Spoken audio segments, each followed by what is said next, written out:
The air stopped for a moment, because what you are about to hear was not placed in front of you by accident. I am speaking to you now, directly into the quiet place inside your chest where no one else has ever been allowed to enter, and I am telling you that the walls you are living inside today are not your final walls. The ceiling you stare at when you cannot sleep, the door that sticks in the winter, the room where you have swallowed so many tears in silence, none of it is your ending.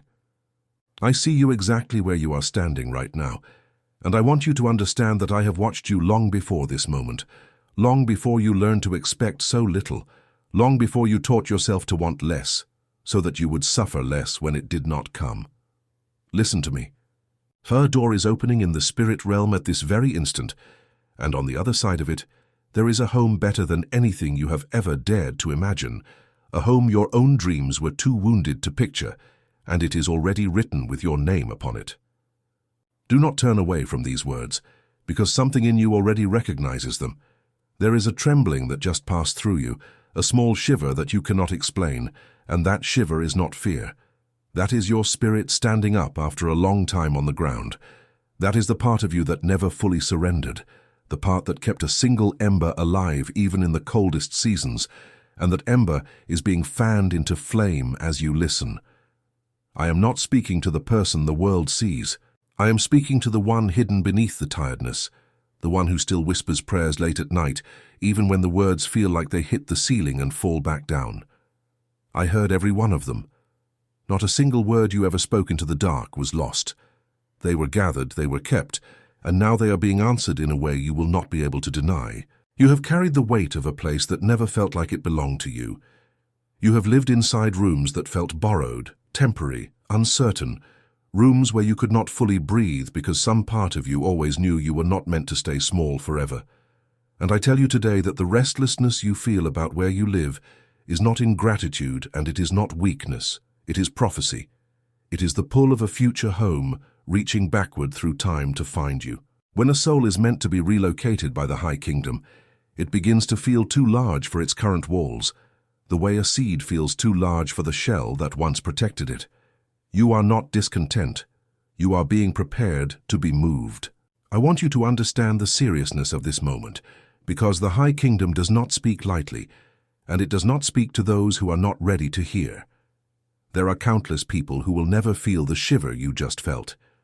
There are countless people who scroll past a voice like mine and feel nothing because their moment has not come, or because they close the door so tightly that even the light could no longer find the cracks. But you are still here. You did not turn away. And that alone tells me what I already knew, that you are one of the air, one of the ones marked out not for comfort but for restoration, not for an easy road, but for a road that ends in a place of true belonging. So do not treat these next moments as ordinary. Treat them as the turning point they are. Now let me speak to the tears because I have seen them, and I will not pretend they do not exist the way the world has pretended.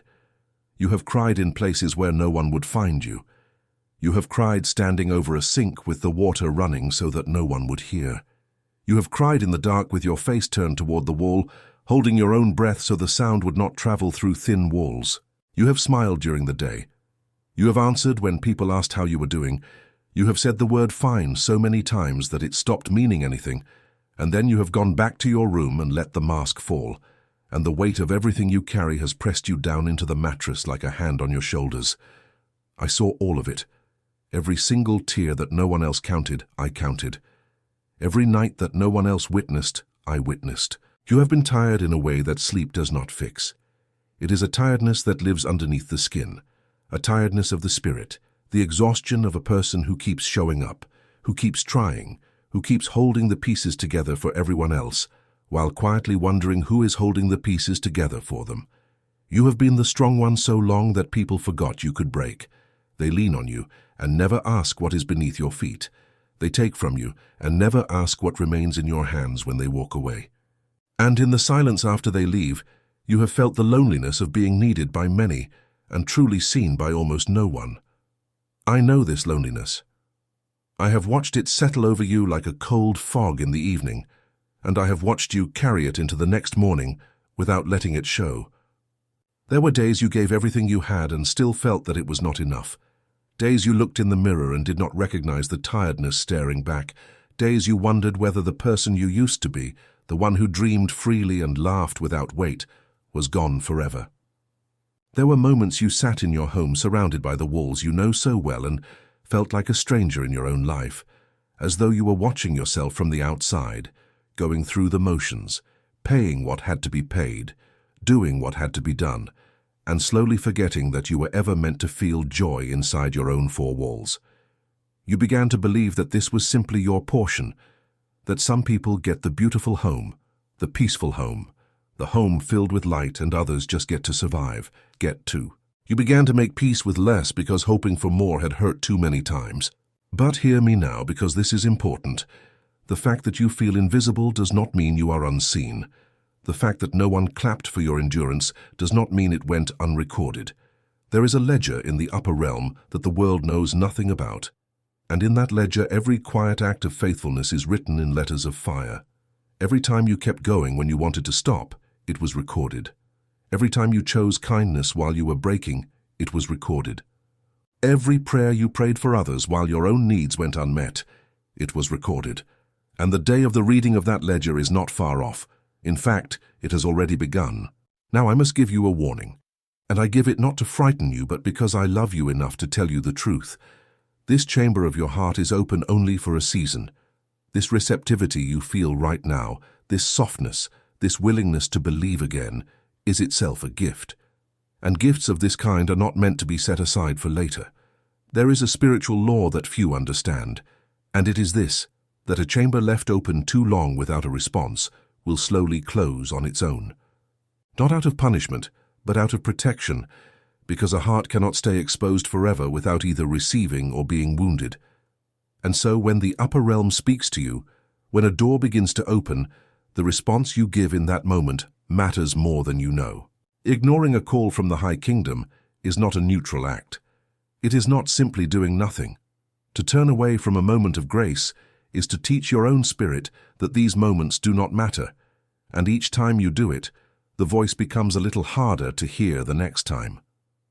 There are people walking through their lives right now who felt a call once years ago, a pull towards something greater, a sense that they were meant for more, and they set it aside for a more convenient time, and that time never came, and now they feel nothing at all, and they call that peace when really it is numbness. I do not want that for you. You were not made to become numb. You were made to burn brightly, to feel deeply, to live in a home that reflects the light you carry inside. So understand the weight of this hour. The negligence of the spirit is a slow erosion. It does not collapse a person all at once. It works quietly, through 1,000 small refusals, through 1,000 small moments of, I will deal with it later, until the person who was once destined for a mansion of the soul finds themselves living in the ruins of what could have been. I am telling you this because you still have the fire. You still have the shiver. You still have the ability to say yes. Do not let the enemy of your peace convince you that there is more time to waste, because the movement in the spirit realm has already begun, and the upper realm is looking for your agreement. And now let me tell you what is moving, because you deserve to know what is happening on the other side of the veil while you go about your ordinary days. In the spirit realm, there has been a shift.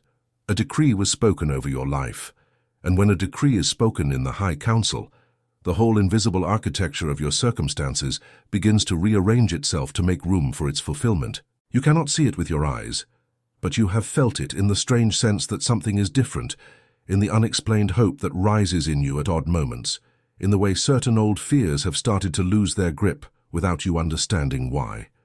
That is not your imagination.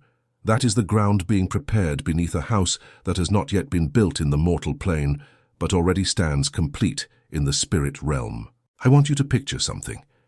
Picture a home filled with light, where the morning sun enters through windows that face exactly the right direction, where the warmth touches your face as you wake and reminds you that you are alive and that you are loved. Picture rooms that feel like they were made for you because they were. Rooms where your shoulders finally come down from around your ears, where the tightness in your chest finally loosens, where you can breathe all the way to the bottom of your lungs for the first time in years. Picture a door that is truly yours, a threshold you cross without fear, A place where the word home finally means what it was always meant to mean. Safety, belonging, peace. A place to become who you truly are. This is not a fantasy I'm offering you to make you feel better for a moment and then leave you where you were. This is a movement that has already been set into motion in the realm where all things begin before they appear. Everything that becomes visible first exists in the spirit realm. The tree exists in the seed before it exists in the field. The child exists in the promise before it exists in the arms. And your new home exists in the decree of the upper realm before it exists on the earth, where you will one day stand inside it and weep with gratitude. The transformation is not coming. It has already come in the place that matters most, and now it is descending layer by layer into the world you can touch. But I know what you are thinking, even as hope rises in you, because I know the wound that lives beside the hope. You are thinking, if all of this is true, then why has it taken so long? Why have I waited in the cold for so many seasons? Why did the answer not come when I begged for it, when I needed it most, when I was on my knees and could not see a way forward? And this is the question I most want to answer for you, because the answer will heal something in you that has been broken for a very long time. The delay was never a punishment. I need you to hear that and let it sink all the way down. The delay was never the upper realm turning its back on you.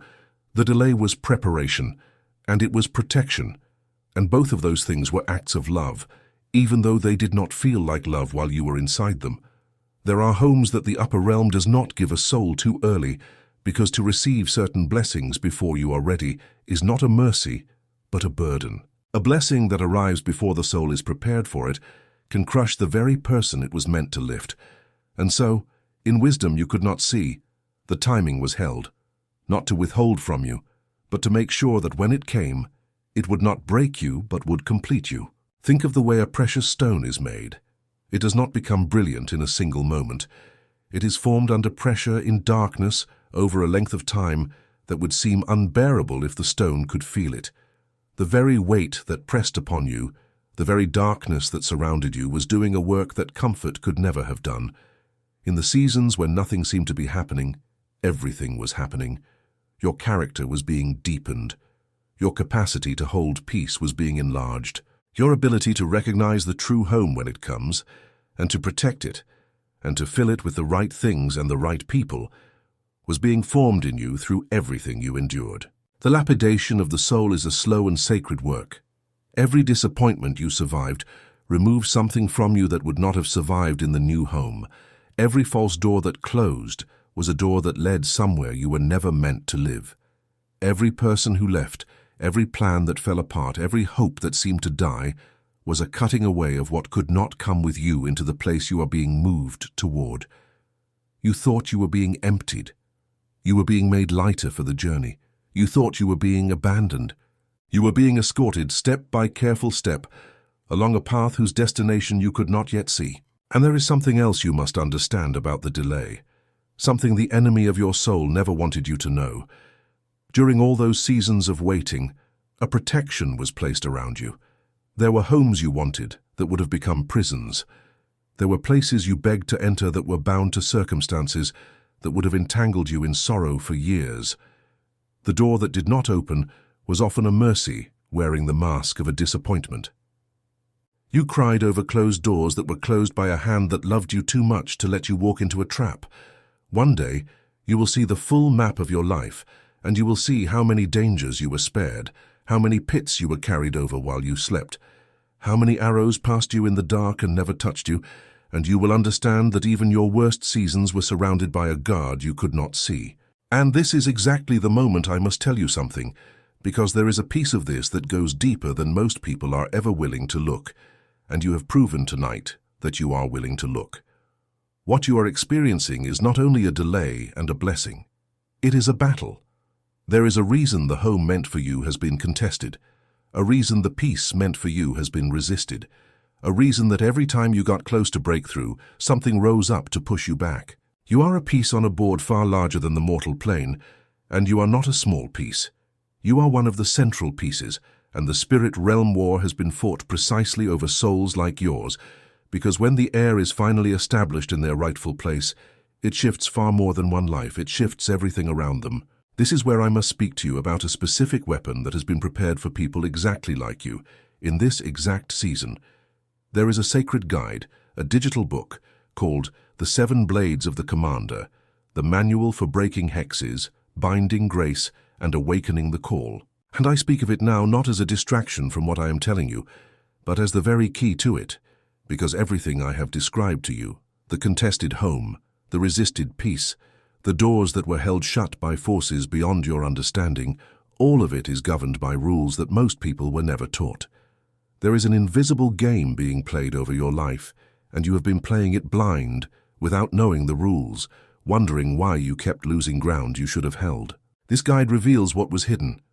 It shows you specifically how the sword of Michael cuts through the invisible chains that have kept you bound to places and situations too small for your destiny.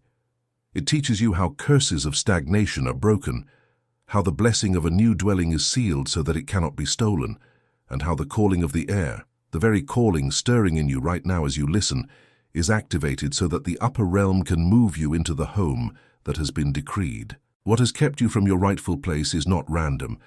It has structure, it has a name, and this guide names it and gives you the sword to cut it. The link is at the very top of the comments, the first one pinned on the channel.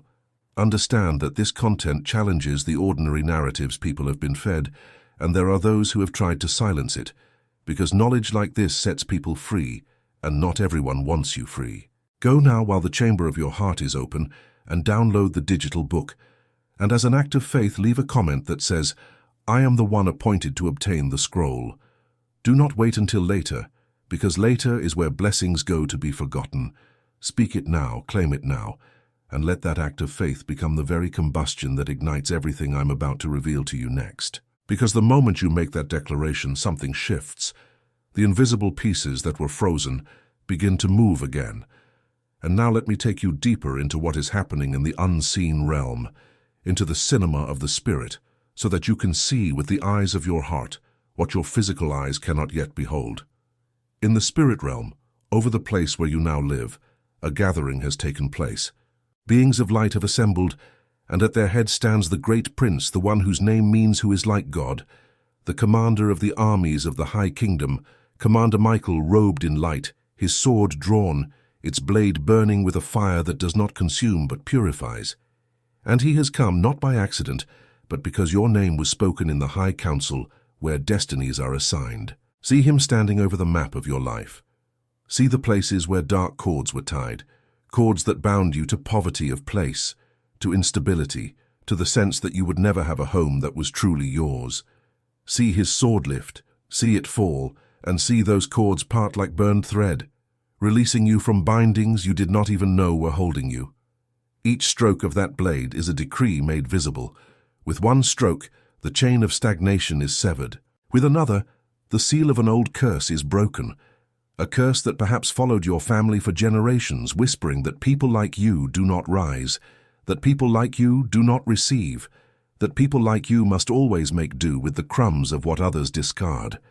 That whisper is being silenced right now. That lie is being cut out by the roots, and the battle is real, the air. Do not imagine it is gentle. There are forces that have contested your advancement, shadowy things that fed on your discouragement, that grew stronger every time you gave up on yourself, that celebrated every night you cried yourself to sleep believing you were forgotten. They gathered around the door of your future home to bar it, but they did not count on this hour. They did not count on you still having the fire. They did not count on you saying yes. And when the armies of light descend and the high sentinel raises his voice, those forces scatter like shadows before the sunrise, because they have no power to stand against a decree of the upper realm backed by the agreement of a chosen soul. Your yes is a weapon. Your faith is a blade, and the upper realm fights on your behalf with a ferocity that would astonish you if you could see it. Hear the decree being spoken over you in the high council. Let this soul be relocated. Let the years of the borrowed dwelling come to an end. Let a threshold be prepared, a door be hung, a light be lit in a place that has been reserved from the foundation. Let every force that resisted this be bound and cast down. Let the way be cleared. Let the obstacles be removed. Let the provision be gathered. Let the timing be set. And as that decree resounds, the angels move to carry it out, some going ahead to prepare, some remaining to guard, some assigned specifically to you to walk beside you in the coming days, to arrange the meetings you need, to place the right words in the right mouths, to open the door at exactly the right moment, so that you will know beyond any doubt that it was not chance, but the upper realm. Feel the atmosphere of that gathering. There is no fear in it, only a fierce and holy joy, the joy of the upper realm watching a long injustice finally overturned, the joy of the angels who have watched you suffer and have longed for this day on your behalf. They have witnessed your endurance, they have seen every tear you thought was unseen, and they have kept them, and now those very tears become part of the foundation of your new home. For nothing you suffered is wasted in the economy of the upper realm. Your tears water the ground where your future is planted. Your endurance becomes the beams of the house. Your faith becomes the light in its windows. Everything you thought was loss becomes material in the hands of the architect, who wastes nothing and redeems all. And as the swords finish their work and the chains lie broken on the ground, a new thing begins.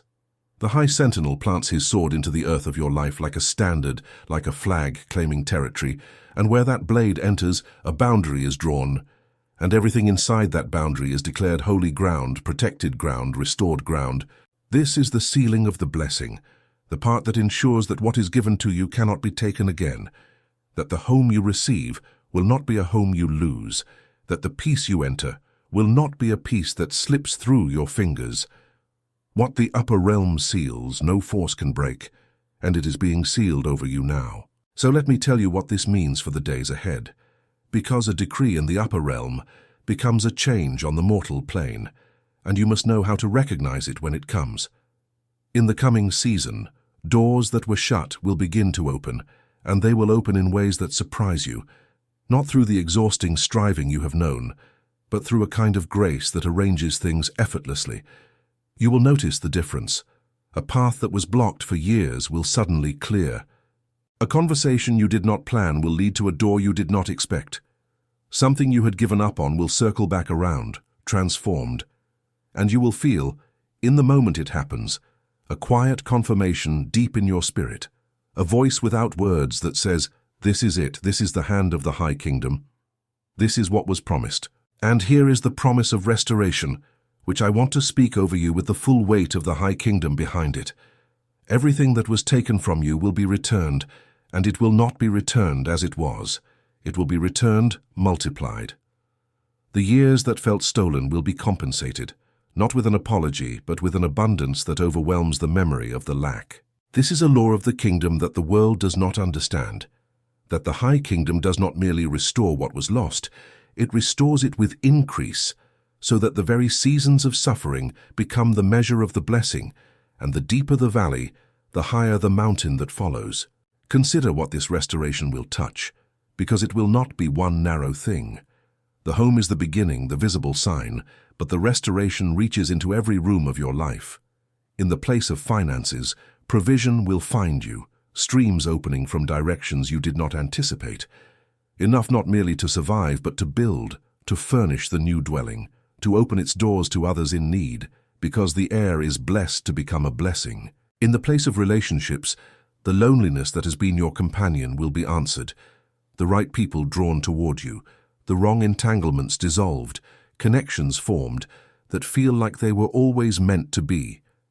In the place of your body, the tiredness that sleep could not touch will begin to lift, replaced by a renewed strength, a vitality that returns as the burden of the spirit realm war is taken from your shoulders. In the place of your spirit, the numbness that threatened to overtake you will give way to a living warmth, a sense of nearness to the divine that you may not have felt since you were young, before the world taught you to expect so little. Picture yourself standing in the new home, months from now, in a season you cannot yet see. Picture the morning light on the floor. Picture the quiet that is not the quiet of loneliness, but the quiet of peace. Picture the way your hand will rest on a door frame that is truly yours, and the way the memory of all these hard years will rise up in you, not as pain anymore, but as testimony, as proof of what the High Kingdom can do with a soul that refused to let go of its ember. Picture the tears that will come in that moment, tears of a completely different kind than the ones you cried in secret. Tears that fall because the promise was kept, because you were not forgotten, because the voice that spoke to you across the veil was telling you the truth all along. That day is coming. It is not a maybe, it is a decree, and the decrees of the upper realm do not return empty.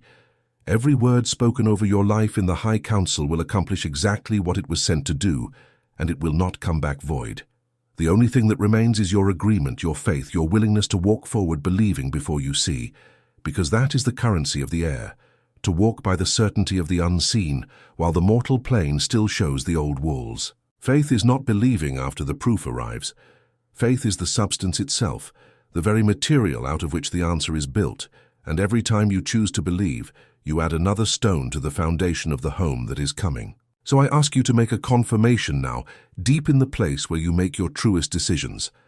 I ask you to stop rehearsing the disappointment, to stop protecting yourself from hope as though hope were the thing that hurt you. It was never hope that wounded you. It was the delay, and I have shown you that the delay was love. So you can hope again safely now. You can let the wall come down. You can let the belief rise up in you without bracing for the fall, because this time the ground beneath the promise is the upper realm itself, and the upper realm does not drop those it has chosen to carry. Let a peace settle over you as you decide this, a peace that does not depend on your circumstances having changed yet, a peace that comes simply from knowing that you are seen, you are held, and you are being moved. Feel that peace now. Let it move through you like warmth through cold hands. This is the confirmation of the Spirit, the inner witness that tells you these words are not empty, that something real is happening, that the shiver you felt at the beginning was the first touch of a hand that has never once let you go. You are not talking yourself into something. You are recognizing something that was already true. The deepest part of you already knew you were meant for more, and now that part is being vindicated. Now that part is being told. You were right all along. You were never crazy to want a true home. You were never foolish to believe you deserved to belong somewhere.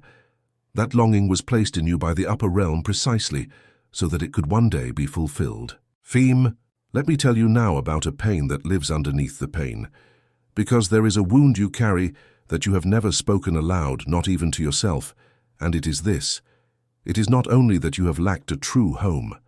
It is that somewhere along the way you began to believe that the lack was your fault.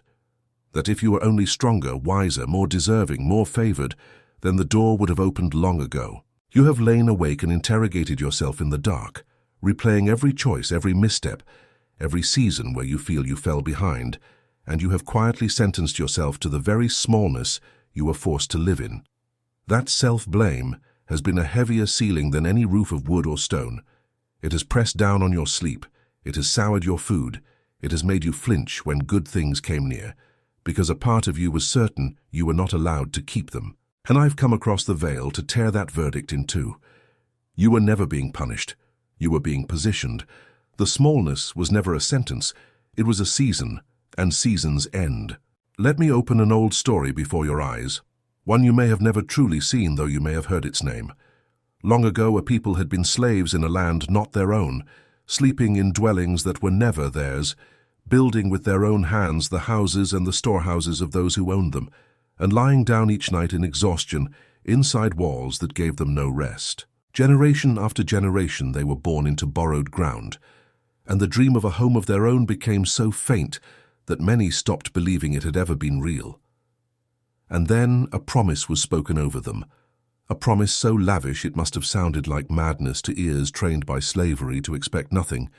They were told that they would be brought into a good and spacious land, and that they would live in great and beautiful cities they did not build, and dwell in houses full of good things they did not fill, and draw from wells they did not dig, and eat from vineyards and orchards they did not plant.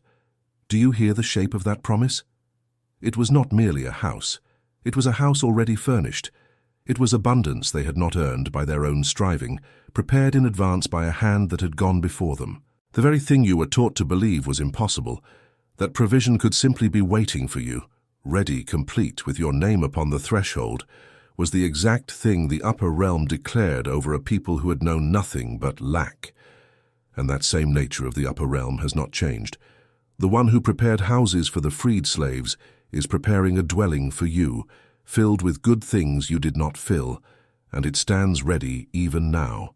But understand what that ancient people had to do to enter it. They had to walk. They had to leave the familiar misery, cross a wilderness, and refuse to turn back toward the chains, just because the chains were known and the promise was not yet seen. Many of them, when the moment came to step forward, let their fear speak louder than the promise, and they wandered in the in-between place for years longer than they ever needed to, not because the home was withdrawn, but because they would not lift their eyes and believe. I am telling you this so that you will not repeat their delay. The wilderness between you and your new home is not made of miles.